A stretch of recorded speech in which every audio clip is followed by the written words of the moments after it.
I'm Susannah Malbreaux, publisher of the Southern View magazine. We're bringing the Southern View magazine back, and one of the added features we're looking to do is as we're interviewing interesting people with interesting stories and things going on in the community, we wanted to do like a live interview with our talent. So this is the first, so if we make any mistakes, just pardon that. The first person we'll be interviewing is Miss Shannon Ozene, and she is the president and founder of the Shannon Ozene Foundation. So I'll just be sitting here, we'll kind of chit-chat and have some fun, and hope you enjoy it. We look forward to getting some feedback from you. You can find the Southern View magazine at our website, which is the Southern View magazine at wordpress.com. You can also find us on Facebook, the Southern View magazine. So sit back and hope you get to enjoy, the interview with Ms. Shannon Ozene. Thank you.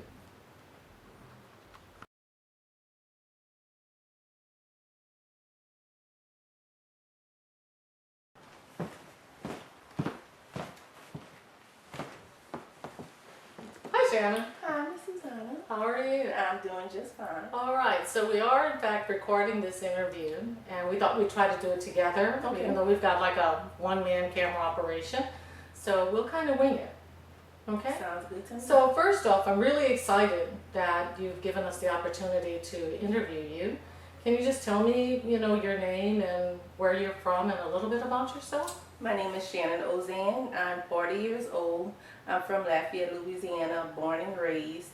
And we're going to speak about the foundation I have for my son, the Shannon Ozene Foundation. Okay, well, good. I did, I've been following you on Facebook and following you in the news, and I thought it would be a good opportunity for us to find out a little bit more about the Shannon Ozene Foundation. Can you tell me a little bit about that? Yes, the Shannon Ozene Foundation was founded in memory of my son, Shannon Ozene. He passed away at the age of 15 due to an undetected heart condition. He had an enlarged heart. He went into sudden cardiac arrest while he was playing basketball. He was practicing with his basketball team.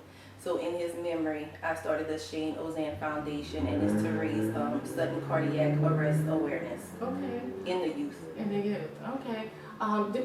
Did you happen to be at that particular game? He was at practice, and I just dropped him off at practice maybe 10 or 15 minutes ago. Wow. And they called me, like I said, about 15 minutes later, telling me to hurry up and make it there, because first they told me he was catching a seizure. Mm-hmm. And when I did make it there, they were still working on it. Wow. That, I'm sure, had to be devastating. Yes. Difficult for you. Is that the only child you have? No, I have 2 other children. My daughter Caitlin is 18 and my son Dylan is 15. Okay, so Shane, no doubt, was the oldest? He was the oldest. At the time he was 15, and that was in 2011.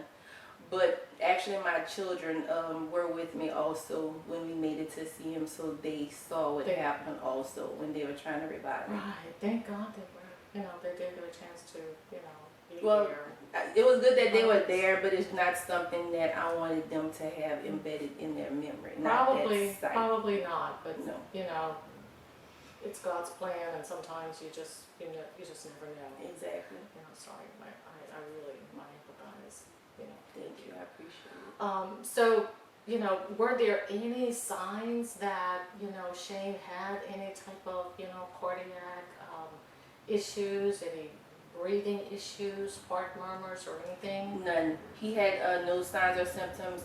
At the time of Shane's death, he was 15 years old. He was 6'3", and he was about 235 pounds. So he was a solid guy, and he never complained of shortness of breath, never complained of chest pain, anything of that nature, anything that would make us think that he had a heart condition.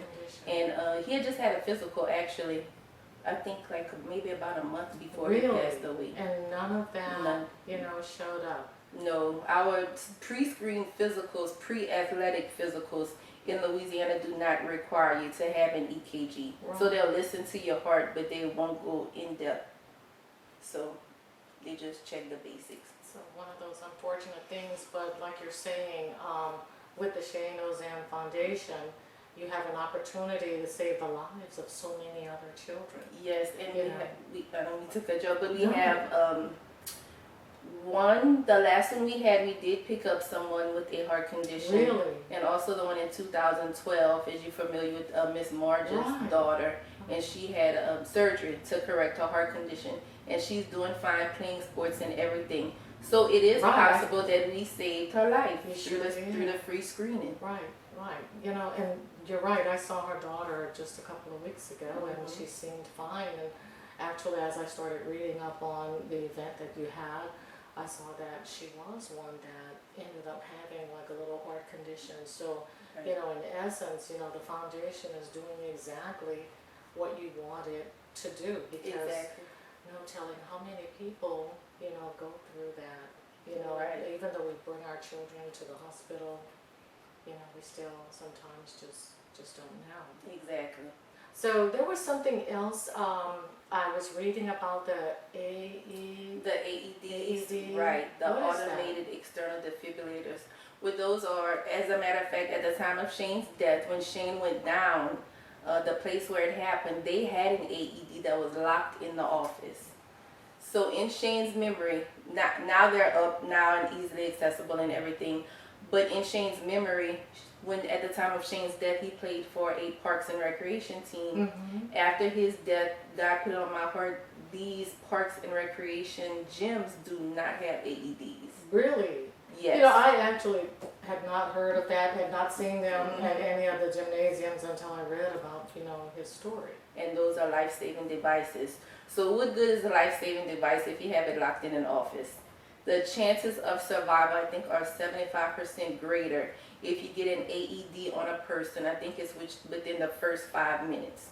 Wow. So that you really have a higher rate of surviving with an AED. Okay. And it's not just important to have them, it's important to have the people in these Parks and Recreation gymnasiums trained to That use know the how to AEDs. operate them. Right, and they're really easy to use. It speaks to you, tells you everything to do, everything not to do, to stop with CPR and Mhm. everything. And what it does, it has 2 pads. It tells you where to place the pads, and it'll shock that person to Wow. get their heart back Wow. beating again. So that's something that folks can use prior to the paramedics coming. Exactly. Just in Exactly. case, you know, it's something of that sort is actually needed.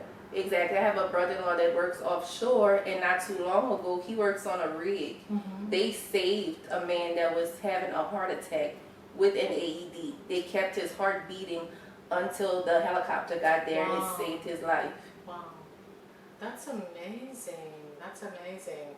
I guess I'll start looking for that now, because even though my children are grown, I've got grandchildren. And, Yeah. you know, we know our family and friends, you know, with children. So do you, have you gone around to all the parks and recreation facilities to ensure that, you know, they have the AED? Yeah, after I'm Shane, saying it that's all okay, wrong. AED, that's fine. After Shane passed away, I spoke in front of the city You council. did, okay. And they used some of their funds. One was donated Mhm. from an organization, the Chad Barcia Foundation.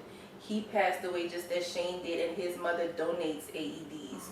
So we had one donated, and the city funded for all the other parks and recs. So now they do have them, all of them equipped with AEDs, and they're accessible. They're not in an office, In they're an office mounted locked on up. the wall. Right. Exactly. Well, I could see it mounted, but locked up is a whole nother story. So do they have to have any type of maintenance for the equipment? Yes, there's an expiration date that you'll see on the case face, and they'll always have an expiration date. You have to check your pads every so often.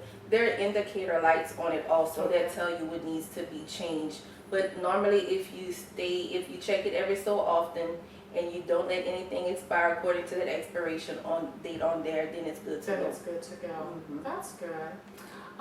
Tell me a little bit about Shane. Shane was a silly guy. He was very fascinated with things like history. Mhm. We would call him our family food critic. Really? I have a nephew that likes to cook, and whenever Shane had to approve his dish Oh, really? all the time. Okay. He was just a big teddy bear, and out of all my children, I spend the most time with him because when I wake up to go to work in the Uh-huh. morning, he was the first one up. So we got to spend time. We talked a lot, and when he would get off of school, he was the first one to get off of school, Yeah. and I would just get off of work. So he was always the one that we spent the most time together. So, and like I said, he was a big teddy bear. He was a good big brother to his sister and his brother, and him and he and his younger brother were very close. They wonderful. always played basketball together. They would go to the park and play basketball. He made sure that he always took good care of his little brother Dylan. Yeah. So he enjoyed basketball. Mhm. Any other sports that he enjoyed? He played football when he was younger. I think the last time he played was maybe a year before he passed away. When he was at Malbreaux, he played in junior high and he played Parks and Recs football.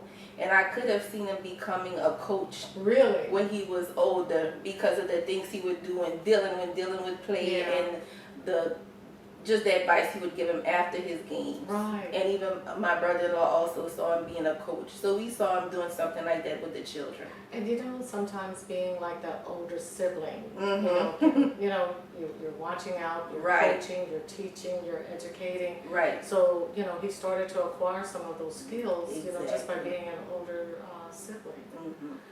What's his birthday? His birthday is June the 12th. He was born June the 12th, 1995.